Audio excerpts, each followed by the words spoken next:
ናታዬ ከያፌት ተደብቃ ወደ ቅድስት ቤተ ክርስቲያን ከእናቷ ከገንዬ ጋር ሄደች። ሉሊትም የቤዛን ፍቅር ድጋሚ ለመበተን አስባ አንዳንድ ነገሮችን እየተናገረች ነው። በጣም ይገርማል። ናታንም ያላሰበው ነገር ሊገጥመው ነበረ፣ ግን እግዚአብሔር አወጣው። በጣም የሚገርማችሁ ነገር ግን የዲያራ እናት ልጇ ስለጠፋች እጅግ ተጨንቃለች። ዲያራ ወንድሜ እንደ ድሮ አይስክሬም እንልሳለን ወይስ እንደ ድሮ አብረን እንጫወታለን ወይ እያለች ወንድሟን ጠየቀችው። ስላደረገችውና ስለበደለችው ነገር ሁሉ አብዝታ ይቅርታ ጠየቀችው። ሰላም ጤና ይስጥልኝ ውድ የተከበራችሁ የያሬድ ዩቲዩብ ቻናል ቤተሰቦች፣ ለያሬድ ዩቲዩብ ቻናል አዲስ ከሆናችሁ ቻናሉን ሰብስክራይብ፣ ቪዲዮን ላይክ በማድረግ እንዲሁም ሀሳብ አስተያየታችሁን በኮሜንት መስጫ ቦክስ ሳጥን ውስጥ አስቀምጡልን። ሐረግ ድራማ ክፍል 102። ሐረግ ድራማ ባለፈው ሳምንት ያለቀው ምን ላይ ይመስላችኋል? እናንተ አስታውሳችሁ ድረሱበት። ካላስታውሳችሁት እኔ ልንገራችሁ። ሐረግ ድራማ በአሁኑ ሳምንት እጅግ በጣም ያስደስታል። ዲያራ ወደ መጠጥ ቤቱ ገብታ እየጠጣችና እየተዝናናች በነበረበት ሰዓት እንግዲህ ናታንን የዲያራ እናት ደውላ ሂድና እባክህ ልጄን ካለችበት አምጣልኝ፣ ያንተን ስልክ ታነሳልሃለች ብላ አዛው ነበረ። ይህንንም ሊያደርግ በመንገድ እየተጓዙ በነበረበት ሰዓት ነበረ ክፍል 101 የተጠናቀቀው። 102 ደግሞ እዛው ላይ ቀጠለ። ናታንና ዲያራ እጅግ በጣም ሰክረው እየተወደጋገዱ አንድ በአንድ እየተዝናኑን በሉት ብቻ እየተንፈራገጡም ቢሆን መንገዱን ቀጠሉት። መንገዱን ቀጥለው እየተጓዙ በነበረበት ሰዓት አንድ አስፓልት አገኙና ከአስፓልቱ አጠገብ ደግሞ ጠረጴዛ ነበረ። ጠረጴዛው ወይም ወንበሩ ላይ ተቀምጠው ማውራት ጀመሩ፣ መነጋገርም ጀመሩ። እጅግ በጣም ደስ ይላል። ዲያራ ወንድሟን ችግር ስለተረዳችው እንኳን እሱ አይደለችም እኛ እጅግ ደስ ብሎናል። ዲያራ ወንድሟን ስለተረዳችው ስንቶቻችሁ ደስ አላችሁ? በጣም ይገርማል። ዲያራ እንደምታውቋት የእናቷን ምክር የምትሰማ ወንድሟን ደግሞ ያልሆነ ነገር ነው ብላ የምታስብ ነበረ።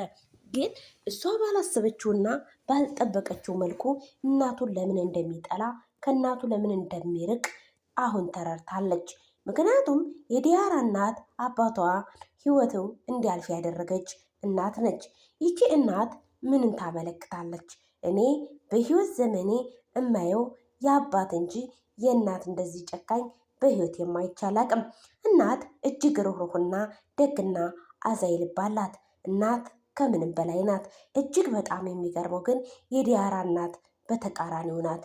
ግን የዲያራ እናት ምን ቢያደርጓቸው ነው ባሏን ከዚህ ዓለም እንዲለዩ ያደረገችው? እስኪ ይገምቱ። እኔ እንደሚመስለኝ ብቻ አላቅም፣ የሆነ ጫና ወይም የሆነ ነገር አርሶባት ሊሆን ይችላል። በእሷ መፍረድ አይቻልም። ስለዚህ ዲያራና ናታን በፍቅር እየጦዙ አብረው መጓዝ ጀመሩ። እሱ ሊያመጣት ሂዶ ናታንም አብሮ አሰክሮ በመንገድ እየተወዛወዙ እየተዘናበሉ በሚሄዱበት ሰዓት ነበረ። በዚህን ሰዓት የዲያራ እናት እቤት ነበረች። እቤት ሁና ወንድሟ በር አንኳኳች። በሯን ስታንኳኳም ልጄ ክፈተኝ ባክህ አለችው። ምን ፈልግሽ ነው ደግሞ ምን ፈለግሽ አላት።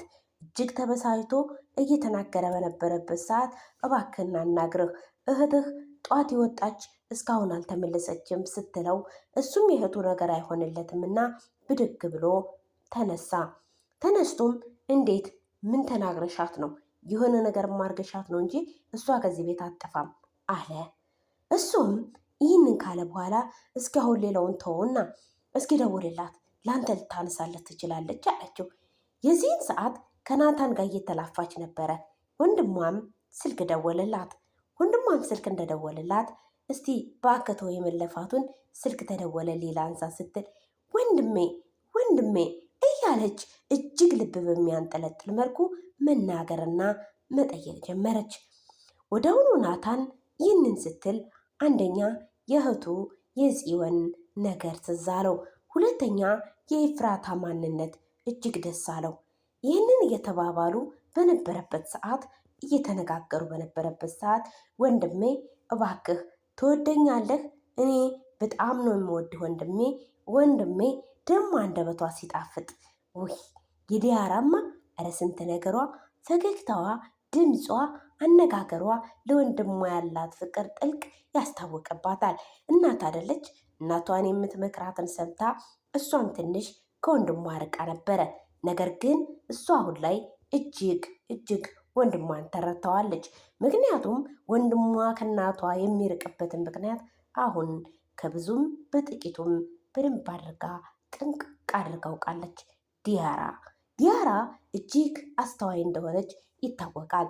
ከናታን ጋር እየተላፉ በነበረበት ሰዓት ናታን እሷን ገዝናና በነበረበት ሰዓት ድንገት የኤፍራታዬ ምስል መጥቶ ባይኖቹ ድቅን ይልበታል። አቤት ቅንብር! እንዲሁ ይሄ ቴክኖሎጂ ግን እጅግ እየረቀቀ ነው ጎበዝ። መጠንቀቅ አለብን በእውነቱ ማለት ነው። በጣም የሚገርመው ነገር ኤፍራታን ያስገቡና ከዛ ደግሞ ዲያራን ያስገቧታል። በዛ ላይ በናታን ፊት ውል አለች ለማለት ያክል ነው። ብቻ ምን ልበላችሁ፣ ሐረግ ድራማ አዝናኝም አስተማሪም አሳዛኝም ነው። በተለይ ደግሞ ያለ አባት ያደጋችሁ ያለ እናት ያደጋችሁ እጅግ ድንቅ የሆነ ትምህርት ነው። በጣም ይገርማል። ማህበረሰቡን የሚመጥን ቆንጆ ድራማ። ይህ ድራማ ለዛ ድራማ ነው። እኔ በእውነቱ ለዛ ድራማን ሳላደንቅ አላልፍም። እና ይሄም ሆኖ እያለ በነበረበት ሰዓት ከናታን ጋር እየተላፋች ወንድሟ ደወለላት። ወንድሜ እባክህን ከኛ ለምን እንደምትርቅ ከኔ እንደምትርቅ እንዴት እንደሆነ አሁን ገብቶኛል። ወንድሜ እባክህን ይቅርታ አድርግልኝ እባክህን አለችው። እኔ እኮ ምንም ቢሆን እወድሻለሁ ሲል የዚህን ጊዜ የዲያራ እናት በትኩረት ተመለከተችው። ነገር ግን ወንድምና እህት ያወሩትን ባለመስማቷ የዲያራ እናት እጅግ አናዷታል። ቢሆንም ግን ንዴቷን ወደ ውስጥ ዋጥ አድርጋ ልጇን መከታተል ጀመረች። ወዲያውኑ ነበረ በዚህን ሰዓት ዲያራ ስለ ወንድሟ ስለ ደግነቱ አብረው ስላሳለፏቸው ነገር ሁሉ አንድ ባንድ ስታወራ ናታን ፊቱ እየተቀያየር ቢሆንም እያዳመጣት ነበረ። እሱ ግን ያሳሰበው የዲያራ ወንድም እኔ ነኝ ሆይ የሚለው ነገር ነበረ። ግን ናታን እጅግ ብልጥ ስለሆነ የዲያራ ወንድሟ መጥቶ ሊወሽታት ሲል እሱ መላ ፈጥሮ እባክሽ እህቴ ቶሎ ፈጥናና እያለች ነው፣ ስለዚህ ፈጥኜ መሄድ አለብኝ አላት። እዛን ጊዜ ዲያራ እሱን ልትለየው ወይም ካጠገቡ ልትረቅ ፍቃደኛ አይደለችም። ናታንን አንተ ማለት ንጹሕ ሰው ነህ፣ ልክ ነጭ ወረቀት ነህ አንተ ማለት ብላ እየቀጠለች በነበረበት ሰዓት ናታንም እባክሽ እህቴ እየደወለችልኝ ነው፣ አሁን ቀጥታ ወደ እህቴ መሄድ አለብኝ አላት። ይህንንም ሲላት ዲያራ እጅግ በጣም ተናደደች። በጣምም ከፋት፣ በጣምም ደበራት። ወዳም ሳይሆን በግዷ ከናታን ተለይተዋለች። ይህንንም እንዳደረገች ቀጥታ ወንድሟ የት ነህ ሲላት ተወተው በቃ እኔ አይቼሃለሁ ወንድምዬ፣ ወንድም መከታዬ መጣውልህ እያለች በደስታ ወደ ወንድሟ ጉዞዋን ቀጠለች። ናታንም ፊቶቹን በእጆቹ ሸፈን አድርጎ የዲያራ ወንድም እንዳያየው መንገዱን አስቀይሶ ወደ ሌላ ቦታ ይሄዳል። ዳጊ እህቱን ኤፍራታዬን ይደውልና ኤፍራታዬ እባክሽ የኔ ውድ እህት እጅግ በጣም ናፍቀሽኛል፣ እማየም አንቺን ለማየት ብላ ጉልት ወጥታ ነበር ሲላት ኤፍራታዬ እጅግ በጣም በመናደር ትሆንና ለምን አለችው። አንተን ለማየት ወይም እናትሽ አንቺን ለማየት በቃ እመጣለሁ አለች። ኤፍራታዬ ብልጥና አስተዋይና መልካም ሴት እጅግ የተደነቀች ሴት ስለሆነች በጣም የሚገርማችሁ ነገር ቀጥታ ወደ እናቷ ቤት ለመሄድ የፈጠረችው ዘዴ ወደ ቅድስት ቤተ ክርስቲያን መሄድን ነበረ። ምክንያቱም ያፌትን እንደዚህ ብሎ ካልሸነገሉት በቀር ያፌት የሚሸነገልም ሆነ የሚደለል ወንድ እንዳልሆነ ሁላችንም እናውቃለን። ያፌት ማለት በግራ ሲሉት በቀኝ በቀኝ ሲሉት በግራ እየመጣ አጥሮቹን የሚያጠር ነው። ሳሎን ኤፍራታና ልጁ ቁጭ ብለው ሳሎንን ስልክ መጎርጎሩን ወይም ቴሌቪዥኑን ማጥፋት ማብራቱ ነበረ። ኤፍራታየም ልጁን እያየች እጅግ እየተበሳጨች ነበረ።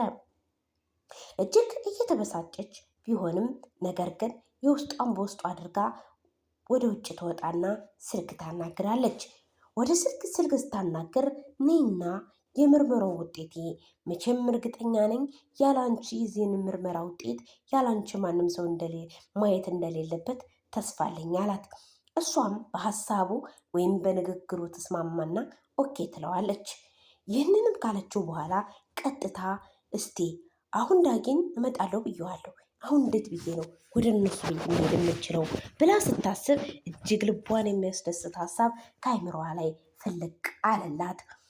ይህም ሀሳብ ፍልቅ ያለላት ለምን ያፌት ቢያገኘኝ እንኳን ወደ ቅድስት ቤተ ክርስቲያን እየሄድኩ ነው ብዬ እሸውደዋለሁ የሚል ሀሳብ ነበረ። ይህንንም ካሰበችና ከምሰለሰለች በኋላ ቀጥታ ያሰበችውን ነገር ለማድረግ ወደኋላ ሳታመነታ ወደ ገንዬና ወደ ዳጊ ለመሄድ ልብሶቿን ለባብሳ እጅግ የሚያምሩ ነጭ የተዋቡ ልብሶቿን ለብሳ ወደ እናቷ ወደ ገንዬ ቤት ትሄዳለች። ወደ እናቷ ወደ ገንዬ ቤት ከሄደችም በኋላ ቤት ላይ ስትሆን ፊት ለፊት የተመለከታት ወንድሟ ዳጊ ነበር። በእጆቿ እስ እንዳትናገር ወንድምዬ ዝም በል አለችው። ገንዬም እየተንደፋደፈች ወይም ሶፋውን እያጸዳች ጎንበስ ብላ ደፋ ቀና እያለች ዳጊን ተነስ ላጽዳ እያለችው በትራሶቹ እየመታችው ከኋላዋ ያለችውን ግን እንስት አልተመለከተቻትም። ከኋላዋ ያለችውን እንስት ስታይ ግን ገንዬ ምን ያህል ትደሰት ይሆን? እጅግ በጣም ልብ የሚያንጠለጥል ነው። አብራችሁን ቆዩ። ይህንንም እያደረገች ከዳጊ ጋር ድብድብና ጨዋታዋን ጀመረች። ገንዬ ዳጊን እጅግ በጣም ትወደዋለች። ልጇንም ኤፍራታን በጣም ትወዳታለች። የችግር ነገርና የስደት ነገር ሆኖባት ኤፍራታዬን ለዓመታትም ቢሆን ጥላት ብትሄድም ነገር ግን ለልጇ መስዋዕትነት ለመሆን ስትል ግን ሰራተኝነትን ወይም የበታችነትን መሆንን ብላ ከነቤዛ ቤት ገብታ እጅግ ብዙ ዓመታትን ያስቆጠረች ኤፍራታ ስታለቅስ ካጠገቧ እንደ እናት እሽሩሩ ያለቻት ናት። በእርግጥም እናቷ ናት። ግን ኤፍራታ ይሄን ሁሉ አታውቅም። ገንዬ ለምን እንደምታስብላትና ለምን እንደምታምሰለስላት ራሱ አንድ ቀንም አስባም በሌላ መልኩም አስበውም አታውቅም። ገንዬ ግን የወለደቻትን ከሆዷ የወጣችውን 9 ወር የተሸከመቻትን ኤፍራታን እያየች ሁልጊዜ በሐሴት ትደሰታለች። በጣም የሚገርማችሁ ነገር ደግሞ እጅግ ልብ የሚነካው ደግሞ ገንዬ ብቻ አይደለች የምትወዳት፣ ኤፍራታም ልቧ እስከምትጠፋ ድረስ ነው ለገንዬን የምትወዳት። ገንዬ ና ኤፍራታዬም ገንዬን እጅግ በጣም ትወዳታለች። ኤፍራታም እንደዚሁ እያሰበችላት ለገንዬ ገንዬ ቤት ከሄደች በኋላ ቀስ ብላ ወደ ሶፋው ተጠጋች። የዚህን ጊዜ ዳጊ እናቱ እየደበደበችው ቢሆንም የእህቱን ፈገግታ የእህቱን መምጣት እየተመለከተ እጅግ በሐሴት እየፈነደቀ ነው። በጣም ይገርማል። ገንዬና ኤፍራታዬ በጣም የሚተሳሰቡ የሚዋደዱም ነበሩ። የዚህ ጊዜ ቀስ ብላ ወደ ሳሎኑ ከተጠጋች በኋላ ሶፋው ላይ ቁጭ አለች። ገንዬ ሳታስበው ዘወር ስትል ብቻ ምን ልበላችሁ እንደ ፀሐይ የምታፈራዋን እፉዬን የናታንን ጨረቃ ተመለከተቻት። እጅግ በጣም ደስ አላት። እንኳን እነሱ የኔ እንባ እውነተኛ ታሪክ እስከሚመስለኝ ድረስ እንባ እርግፍ አለ። እኔም እጅግ በጣም አዘንኩም ተደሰትኩም። ምክንያቱም ድራማው እጅግ ልብ የሚያንጠለጥል ነው። በጣም የሚገርም ነው። የዚህን ጊዜ ተቃቅፈው ልጄ መጣሽልኝ? አዎ ገንዬ እንዴት መጣሽ ግን ብላ ገንዬ ጠየቀቻት። ወደ ቤተ ክርስቲያን ልሄድ ነው፣ መሄድ ትፈልጊያለሽ አለቻት። በቃ እኔም አይ አንቺ አትሄጂ ስትላት አይ እኔማ አብሬሽ ነው የሚሄደው ብላ ገንዬ ሰከንዳት ባልፈጁ ደቂቃዎች ውስጥ ገብታ ልብሷን ቀይራ ተነስታ ወደ ቅድስት ቤተ ክርስቲያን ጉዟቸውን ሊያደርጉ ነው። በዚህን ጊዜ ዳጊ ከቅናቱ የተነሳ ገንዬ እናቴ እኔም አብሬያችሁ ሄዳለሁ ስል እህቱ ኤፍራታ ቀደም ብላ እጅግ በጣም ደስ ይለናል ና እንሂድ አብረን ብላ ይዛው ወደ ቅድስት ቤተ ክርስቲያን ተያይዘው ተጉዘው ሄዱ። ኤፍራታዬ ግን የምትሄድበት ቦታ ስለነበራት ቶሎ ከቤተ ክርስቲያን የምትሳለውን ስለት የምትናገረውን ሁሉ ተናግራ ከጨረሰች በኋላ ከነገንዬ ጋር ለመለያየት ወደደች።